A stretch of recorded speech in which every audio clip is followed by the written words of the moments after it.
Hello, everyone, and namaskar. So, today's discourse is a continuation of the reading of the book titled The Liberation of Intellect, Neohumanism. And this is a reading of the second chapter titled Bondages and Solutions. The other day, I was discussing devotional sentiment and neohumanism. In discussing devotional sentiment, I said that lack of adjustment with the external world inhibits the internal devotional sentiment. To avoid such obstructions to one's devotion, one should pray to the Supreme Consciousness. O Lord, save me from these obstacles. Kindly save this most precious treasure of mine, devotion. I also said regarding the path of devotion, that devotion should not be taken as a mere cult or as a mere principle. It should be accepted as the highest mission in life. Devotion leads humanity towards the stage of subtlety, and finally ensconces a person in the state of supreme bliss. That is why in the scriptures, devotion has also been called Shrii Marga, that is, a path by which all human existence becomes spiritually strengthened. The mind becomes more stable, one realizes more and more spiritual bliss. In a word, the whole of human existence becomes blissful. Otherwise, in the absence of devotion, life seems to lack rhythm. It becomes dull, dreary, and miserable. So if human beings become more extrovertial, they ultimately lose their internal treasure. It is just like a sprout shooting from a palm seed. The sprout grows fast externally, but inside, there is emptiness. First, the kernel becomes porous. Then gradually the whole seed begins to fall apart bit by bit. And finally, it loses its existence altogether in the earth. At present, in most of the countries of the world, cynicism is becoming rampant. In my discussion the other day, I said that of all the factors that cause this imbalance in the external world, the primary one is geosentiment, which concerns itself with the interests of one's own locality at the expense of other localities. People have to fight against geosentiment in their individual lives in order to direct their inner beings towards perfection, to develop their latent humanity along the proper channels, and to elevate the demi-humans or half-humans and the quarter-humans to the level of fully developed human beings. And at the same time, intelligent people should no longer remain silent, but rather exhort the people to oppose this geosentiment. They must not act like goody-goodies, seeing evil but continuing to tolerate it. This is very bad. Developing rationalistic mentality through study.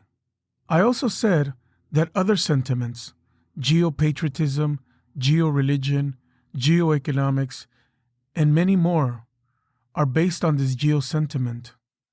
And in the future, clever people may create still more sentiments based on it. All these sentiments certainly hinder the inner growth of human beings. So people must remain vigilant, lest this precious treasure, their inner asset, be destroyed. It is said, Patato nashti murkat vang jagato nashti patakam mauninang kalaho nashti na bayang chasti jagrata. O clever human being, if you want to be a fool, give up studying. If you want to be a sinner, avoid feelings of sympathy for others. If you want just to live a peaceful life and never be disturbed, then keep silent. And if you hope to completely avoid danger, then you must never close your eyes. Now then, what is the most powerful weapon with which to fight this geosentiment? What is the most solid ground on which to challenge it? The answer to both questions is rationalistic mentality. Rationalistic mentality has to be developed in two ways. First, through the study of various subjects. Studies both of the kind called pata in Sanskrit. Pata means study. That study may be of any subject, and of the kind called svadhyaya. study of spiritual subjects. But what about those who are illiterate? Can they not join the fight against geosentiment? Certainly they can. They will learn by listening to the discourses of others. Thus, it is the duty of those who have understood to make others also understand. In this way, all will be able to develop their rationalistic mentality to fight against geosentiment and protect their precious psychic wealth. How will people make their human existence glorious? By rising above geosentiment and by helping others to rise above it also. This geosentiment attacks not just from one direction, but from many directions at once. It spreads its roots into all spheres of human life, just as a single banyan tree spreads its roots under all corners of a mansion, ultimately causing its total collapse. In the same way, this geosentiment attacks the whole human personality and annihilates all its noble qualities. The only way to protect oneself from the all-out attack of this geosentiment is to develop rationalistic mentality. Developing proto-spiritualistic mentality. Next comes social sentiment, which promotes the interests of one's own society at the expense of other societies.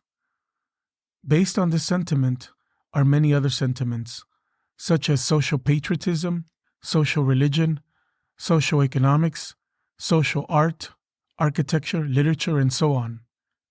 A social group's own deity says to the people, "Your God is the true God. All other gods are false.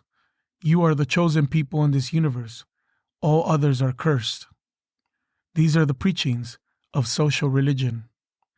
Similar is the case with social patriotism and social economics. Let that country be destroyed. I will conquer that nation and drain its vitality for the sake of my own country. This is social patriotism, also called fascism. Let others be ruined. I will exploit that country to serve the interests of my dearest homeland. This is social economics. What is the way to counteract this social sentiment? The only way to eliminate it is to develop proto-spiritualistic mentality.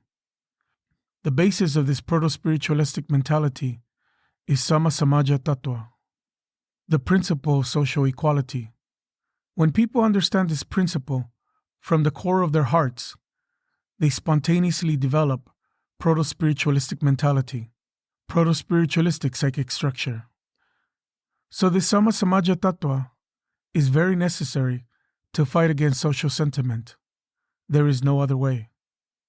If one avoids this Sama Samaja Tattva and thinks, "I will be a virtuous person, I will be a devotee of the Lord, I will do all sorts of good deeds, but I will not raise my voice against injustice," I must say that will be foolish. Trying to do good while avoiding the Sama Samaja Tattva is just like placing the cart before the horse. The cart should be placed behind the horse. It is foolish to place it in front. Sama Samaja Tattva teaches that the basis of Dharma, righteousness, is the collective march of all in unison. Bishwa Janer, Payer Tale, Duli Maye Bhumi, Seito Svarga Bhumi, Sabai Niye Sabar Maje, Luki Acha Tumi, Seito Amar Tumi. Rabindranath Tagore. This dusty earth, which humanity treads, this is indeed heaven. You who are within all, hiding in every heart, you are indeed mine. This is the first and last word of Sama Samaja Tattva. This Sama Samaja Tattva is the firm foundation of society. And what is it that maintains social dynamism on this firm foundation? It is the proto-spiritualistic psychic structure, the proto-spiritualistic mentality. This proto-spiritualistic mentality has been moving eternally towards the supreme entity. Its undulating waves have no beginning or end. They spread out in all directions endlessly. No one can stop its movement. No one has the power to stop it. And the Supreme Consciousness also wants this proto-spiritualistic systolic movement to continue endlessly until it finally merges in Him. Once a person is established in this proto-spiritualistic flow, what happens within his or her mind? Devotion as a cult is transformed into devotion as a principle. Only at this stage, when devotion becomes a principle, can one fight against social sentiment. Next comes the so-called humanistic sentiment. I say so-called humanism because it is not motivated by any perennial source of inspiration. The humanism which is not motivated by any perennial source of inspiration is bound to become a formality only, devoid of real sincerity. It may die out at any moment, like a river which ends in the sands of the desert. So it must be motivated by a constant and perennial source of inspiration, which I call New Humanism. When this New Humanism operates in the external sphere, then internal devotion as a principle is transformed into devotion as a mission. Finally, the source of inspiration for this New Humanism is spirituality as a cult. And when this surge in New Humanism overflows in all directions, making all things sweet and blissful, unifying individual life with collective life, and transforming this earth into a blissful heaven, that very state of supreme fulfillment is the state of spirituality as a mission. That is, spirituality as a mission is the source of elevation, the basic source of all elevation, to the highest state of attainment in human life. The other day, I explained the external factors that disturb the balance of mind. And today, I have spoken about the psycho-spiritualistic processes to counteract those destabilizing factors.